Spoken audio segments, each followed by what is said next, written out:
So, folks, we're back at it again with another call from the Transatlantic Call-In Show. It's a show that I've been co-hosting now for months, and you should go check it out. There are lots of different calls. I've been on several different episodes now. I co-host. I'm trying to co-host every other week, so you can check that out. But the show itself is on every week on Thursday. So go check it out. And guess what? The show, the Transatlantic Call-In Show, is on The Line. And if you don't know what that is, there's a link down in the description to The Line. It has a lot of different shows on it. Has a lot of different great content creators, some of whom you may be familiar with, others of whom you may not be. Go check it out. There's also a link down there to the Patreon and the merch store. A lot of really cool stuff. This particular episode was with Josie Caballero. Go check it out. Josie's also running for office, so go check out Josie and support her candidacy. And of course, also, folks, if you don't know what the Transatlantic Call-In Show is, it is a show where people can call in, oddly enough, and ask any question they want about transness. Whether it's for advice, or they want to have a spicy debate, or they have just a genuine question they've always wanted to know, or if they've been getting some conflicting information and they don't really know what to believe, we're here to help you out. So call in and let us know what's on your mind. It's a great show. I have enjoyed every single episode I've been on, and we get a very wide variety of different calls. So, of course, also like, comment, and subscribe here. But also, if you want to check out the full episode, there's a link down in the description to that too. So, like, comment, subscribe here, and like, comment, and subscribe over there. It's a win-win. Go do the things. And you can watch live again every Thursday. Go check that out. And I hope you enjoy this back and forth in this call. We are going to be taking, I apologize if I pronounce your name wrong, Jawa, him from Brazil. You are live on the line with Jack and Josie and wants to talk about being afraid of having trans kids and would like advice. Tell us about it. Howdy. Hey, how are you guys doing? Doing good. Doing great. So I come here a little bit confused because I cannot find trans people around me to ask some questions. So I'm here. Me and my wife, we are preparing to have kids in the near future, and I have no idea what to expect if my kid were to be trans. I fear that they may be trans and I cannot help him the best way I can.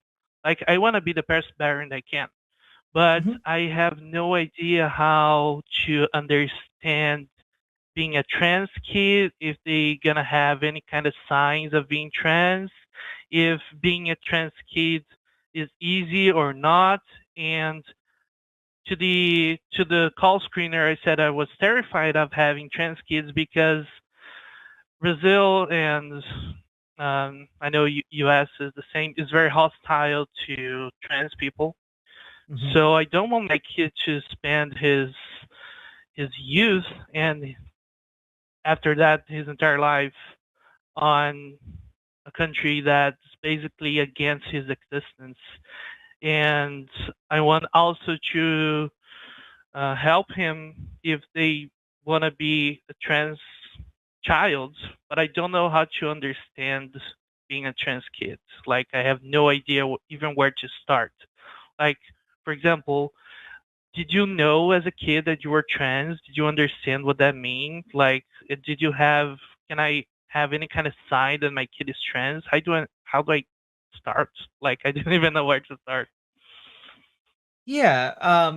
One of my earliest memories and I don't have a ton of memories from when I was a kid, but one of my earliest ones is walking on tiptoes, pretending that I was in high heels, but being very painfully aware that I couldn't tell my dad that because I knew that it wasn't something that I was allowed to do. It's just kids when they are born are processing an incredible amount of information, right?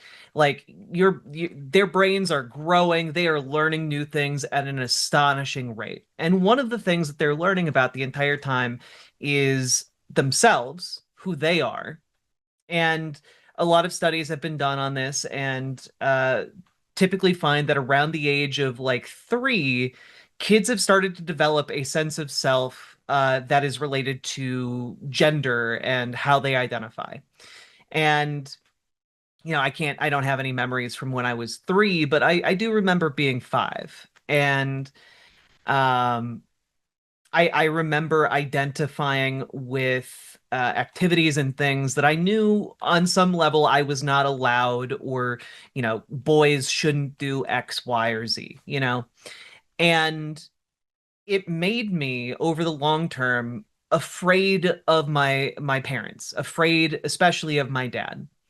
And one of the things that you can do for your kid is make sure all the time to be reassuring them that you love them no matter what.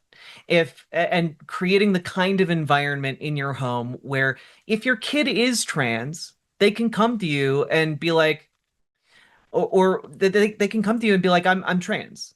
And now, granted, how a kid might do that at a very young age is different from how like a teenager might. They're not going to come to you with like a presentation or an in-depth knowledge of different terms, but they might tell you, Dad, I'm not a boy. I am simply me. Or, Dad, I'm a girl. And your job as a parent is just to be like, oh, okay, and roll with that until they tell you something else.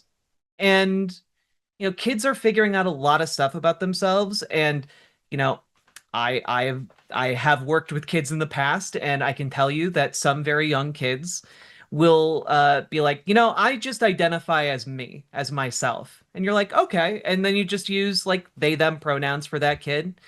And then eventually they might be like, I've thought about it. I'm a boy. I don't like it when people call me a girl, or like avoid using pronouns or gendered pronouns around me. I'm more of a boy, or I'm more of a girl. And you just kind of roll with it. And the goal for you as a parent is just creating a safe environment where they can come to you and tell you anything, where they know that you're not going to think less of them if they come to you and tell you something that is unexpected about themselves and their gender identity, where you're not going to freak out and scare them. Because a lot of kids, Right. I think, and I know I'm talking a lot, I'm sorry, but you It's also have no to think worries. about Go it. ahead. You also have to think about it from the perspective of a kid, because a kid, they're small, and adults we're big. And so having someone disapprove of them who is so much physically bigger and has a fully grown like emotional and internal life, like that's intimidating and scary for a kid. And they might not be able to articulate that, but the environment you create for them is going to be something that they respond to directly. And with that, I'm just gonna. I don't know if Josie has anything to add, or if you want to respond. I agree. One of the things that, kids are taught, hate. Kids are taught to fear. Kids are taught that they can speak openly about certain topics. And I'll tell you, right? Like my dad in particular, my biological father was an asshole. Like when I was 4 years old, he became very physical with me because I walked like a girl at 4 years old, and he made me fear that me being a girl in any way causes physical violence on me. And that trauma was awful. And so for me, when I was 8 years old, when I finally realized that, yeah, I wish I was a girl, like that's how I used to say it back then when I was little, right? I was like, I wish I was born a girl, right? Because I thought that was the only way one could be, is if they're born that way, not knowing the language of who I was. It was immediately seen as what? And it was like so scary that I was like, oh, just kidding. And then I lived with that for another 34 years before I was able to have the courage to come out who I was.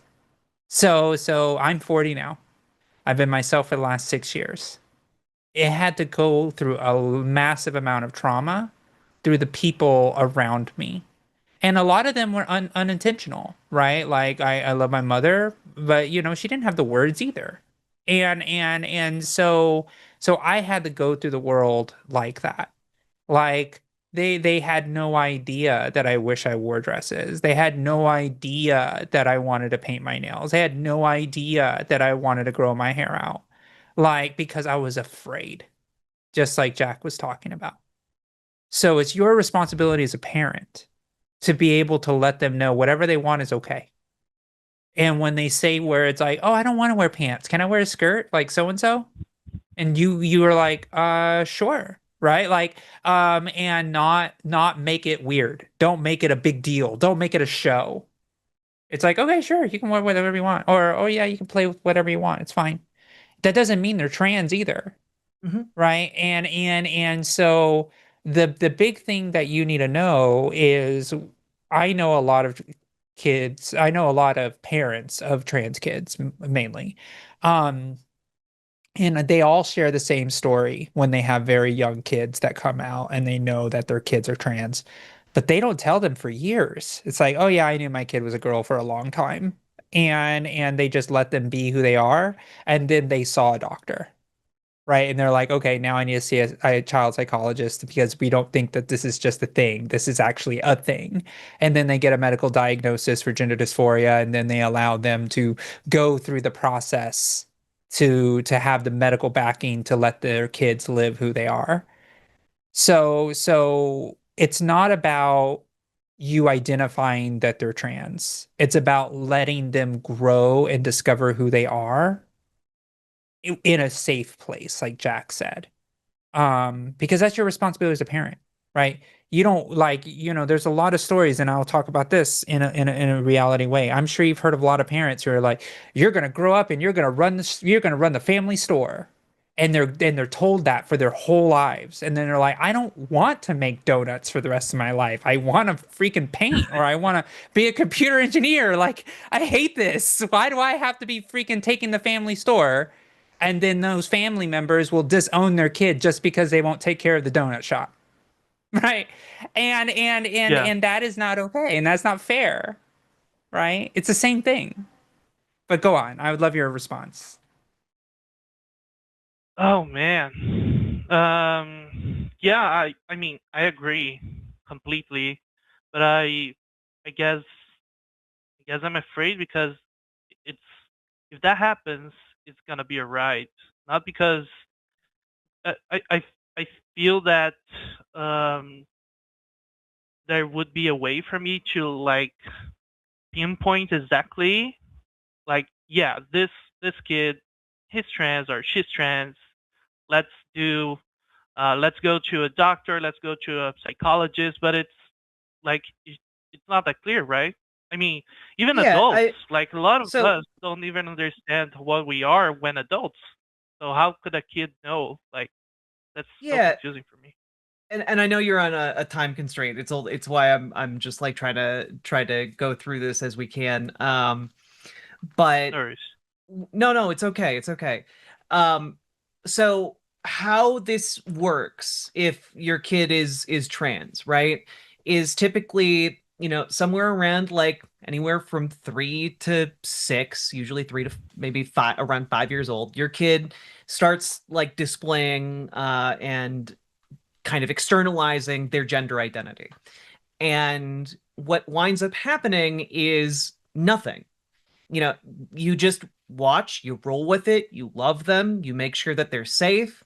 You get them whatever support they need to be how they are in school or in the world. And then if that continues, if that persists, that persistence is key, then when they hit like 9, 10, um, you take them to see like a child psychologist, maybe a gender therapist, and then they talk to that gender therapist, and that gender therapist might see them for a couple years before getting them started if they again persist through that process, because a gender therapist isn't there to like reinforce anything. It's just they're there to assess like is this kid trans? Like what other needs might they have, etc. And if that persistence goes through, then in conjunction with like your general practitioner, your doctor, then that might go into kind of different medical interventions like puberty blockers or HRT, etc. And it is really scary because like having kids is really scary. Like it's putting your heart Yeah. out into the world and watching your heart get beaten and battered and go through all of the ups and downs of growing up, and that's really really hard. And so this is just another layer, and it really just requires you being in their corner and getting them the best care and the best love and the best safety that you can get them. And that all of that, it might be scarier for them to be trans versus being cis, but it doesn't really change your job. You just have to be there to support them, however that might be. Yeah, and I just want to answer your question directly about how do they know? Um, and you know what? That's what the doctor and the psychologist is supposed to do because it's their job. And usually this takes years to determine this diagnosis of gender dysphoria, and they're able to understand how to do it. Just like if your kid had a stomach ache for 3 days, you're just like I don't know what to do. You go to a doctor that may know what to do. And then you go and you get the diagnosis from that doctor in that way. It's the same thing. If you have a child that is consistently, insistently, and persistently saying that they are a girl when they are born and the sex assigned at birth is a male, that's kind of your sign, right? It's like it's constant. They don't like their name. They want to grow their hair out. And it's very like these are the things that a lot of these parents that I've talked to know. They're like, oh, yeah, they said that they were a girl way before I even knew they could. Right. And it's really interesting because I've seen it with parents who have twins. One is the girliest girl of all, and the other one's a rough and tumble boy, but they're both assigned Oh female at wow. birth. And one of them is Damn. just like, I'm a boy. I'm not like my sister. Right. And it was very clear. It's very clear. Right. And I saw this kid. This kid was 6 years old and he talked like he was like, oh, yeah, my sister is like, she's over there.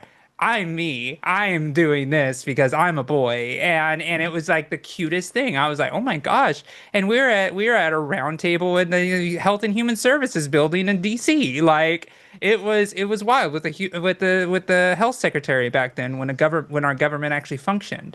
And it was a really interesting experience because even me, right, someone who works in trans advocacy that does national research on trans people, still got surprised that a kid that young knew so clearly who they were.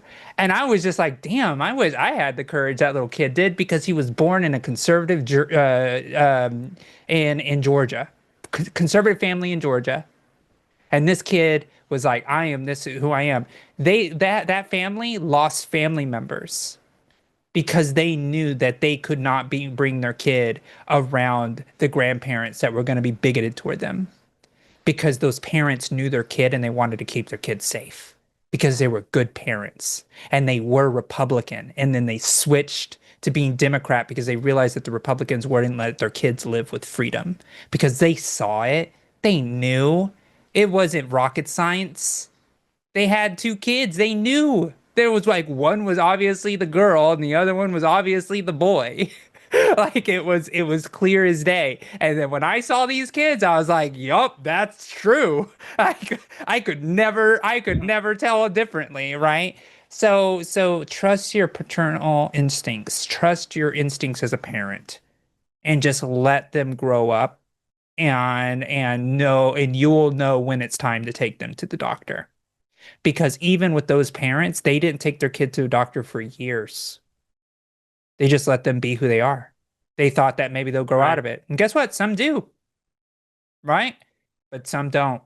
And that's when you get a psychiatrist to help you get a real diagnosis because guess what? You're right. You're not the expert. That's why you bring in professional support. I hope that helps. Yeah, yeah, it does. Um, still scared, but Of Oh, course, it's it's a very little bit scary. fear. I guess I will Sure. never be not scared, right? But well, uh, do we have a few more minutes? Can I ask one more yeah, question? Sure. of Yeah, go for it. course. Um, like, what about the like outside of my home? Like, I can control whatever happens inside my house, of course, and I can have a great environment for my kids, and I can create a safe place for the person to open their feelings for me. But outside, it's a wide world.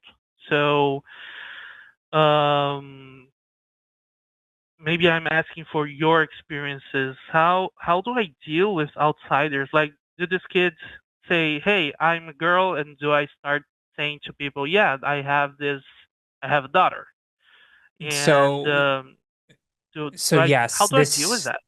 this is a very Yeah. good question. And even the most caring parents have the same issue, right? Where it's like, okay, you can wear this at home, you can wear this here, and you could do this here at home, but when you go out, you have to wear this. Sorry, like that's just how it's gonna be. And you can create conditions like that. It's not the best thing, but sometimes that is what you have to do to protect the safety of your child and protect the safety of your family.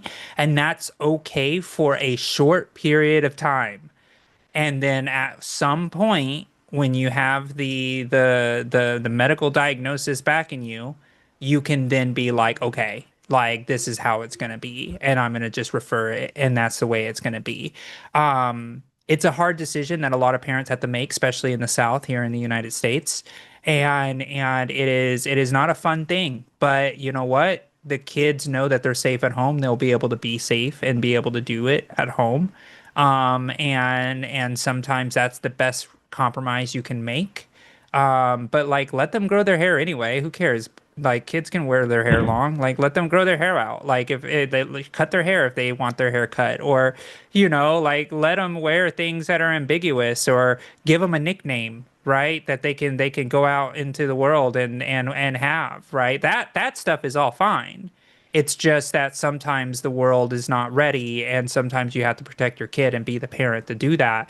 But just make sure that when they walk through that door, they can take those clothes off. And I've heard a lot of kids tell those stories, right? Where they're like, when I get home, I put on the dress, right? And that's just how it goes because they live in very rural areas that are very scary. And they live in places where the government tries to take their kids away, right? And so Yeah. that is something that you have to figure out, and that's why you should reach out and try to find queer community in your world. Trans people exist everywhere. I know you feel like you may be isolated, but you need to reach out to places in Brazil that are going to be able to give you the resources that you need as a parent, because I'm here in the United States. I have a different point of view of how it works. So you're going to have to talk to people who have trans kids that are caring and supporting, and ask them how they did it or how they do it. And that is how you're going to be able to prepare yourself by doing that, because community matters, because then you can start having other friends come over and calling them who they are, right? Like Yeah. That's the way that you have to do it. You have to find other people in the community that are experiencing this in your area so you can navigate it, because right now in your head it's the worst case scenario. And until you actually talk to people who are experiencing it right now, you are never going to know the reality, because I can only say so much. Yeah, and Yeah. neither of us are familiar with like the area you live in or your social circles. Um, but being a parent in this scenario does mean that you might have to have some hard conversations with friends, family, and where you advocate. Yeah, again, and this is all if your kid is trans, and maybe do it even if your kid isn't trans. Uh, where you talk about how like your kid, however they identify, is valid, and like you are going to be in their corner no matter what they identify as, no matter what path they take in life. And um, one of the frustrating things is that, like, especially when it comes to like school, a lot of kids start learning an awful lot about social dynamics in school and interacting with other kids. And that can be a really cruel process. And so, depending on your situation, you know, depending on the school that they go to, depending on the other kids they interact with, that can be really, really difficult. And like, I'm not to sugarcoat that for you, but like, um, one of the most frustrating parts I've observed about folks being parents is just you do your best, you advocate for them, you try and set up situations where they're going to succeed, and you try and set up situations where they're going to thrive, but sometimes that's out of your control. And in circumstances like that, then you gotta, like Josie was saying, make your home like that safe haven where they can come to you and cry on your shoulder. And this is just especially difficult if a kid is going against the expected grain of how society expects them to act. Um, and so all of that being said, it is very scary, and it's again, family members who have kids, worked with a lot of kids, and I can tell you a lot of people just feel really vulnerable having children because it's like putting your heart out into the world, and it's painful sometimes.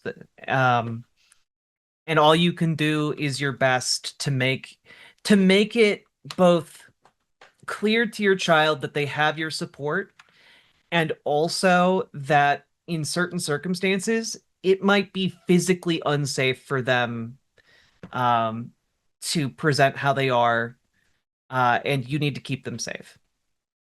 And so, all that being said, if you are in a circumstance where like it is deeply unsafe for them to be themselves outside of your home, it might be time to consider like, and again, this is all hypothetical, potentially years away, but it might be worth considering like where you would go, like where you would move your family to in order to like keep your kids safe. Um, that might be like Yeah. an area that has more like social supports for trans people. I don't know your circumstances, but all that being said, like it might require sacrifices to make sure that your kid is safe. Yeah. Well, I really appreciate your time. We do have to let you go. We have a few more calls that we're going to try to take before we end the show, but I hope that was all helpful. Yeah, and if you have other Yeah. questions, please call back. Yeah, I sure will. It's one of my first times ever having the experience to talk to a trans person, so I Yeah. feel safer now knowing that I can call back, and I'm gonna Yeah. try to search for resources here in Brazil. And thanks for helping me. I'm gonna Yeah. try to be the best parent I can. Sending Yeah, love Yeah, to and you it, guys. it absolutely. it sounds like you're doing great. And I would just add one more thing, which is that, you know, your kid, if they do wind up being trans, if they have your love and support, the chances of them growing up to be happy, healthy, and thriving go up exponentially. It's the same as a cis Exponentially. kid. Yep. So you are already on the right track. So take a little bit of hope and strengthen that. Yep. Awesome. Thank you so much. Have a great rest of your day, okay? Thank you. Bye. All right, ciao. Thanks. Bye-bye. Bye. Well, that was a wonderful call. I hope you all enjoyed it. I hope you got something out of it. And if you did, let me know what you thought about it in the comments. Leave a like, leave a comment, subscribe, if you will. And also consider doing that over on the line as well to support the Transatlantic Call-In Show. And yeah, it's a good time. Also, check the links down below because you can get links to the line, the episode, the Patreon, the merch store. There's a lot of cool stuff over there, and constantly being updated and added to all the time. So do check it all out. And yeah, also if you're in, oh god. I stopped at the weirdest. I stumbled over my words at the weirdest possible time and said urine. God. I don't think there's any way to salvage the end of this. So, yeah, like, comment, subscribe, and I hope you enjoyed this. Let's keep on going. Riverboat Jack is coming to town. All the viewers gather around. Twitch and YouTube is where she streams. All that content is bursting the seams. Politics, gaming, and plenty more. Her sense of fashion you'll adore. So grab your stuff and hop aboard. We're going straight to Jack's Discord. Riverboat Jack.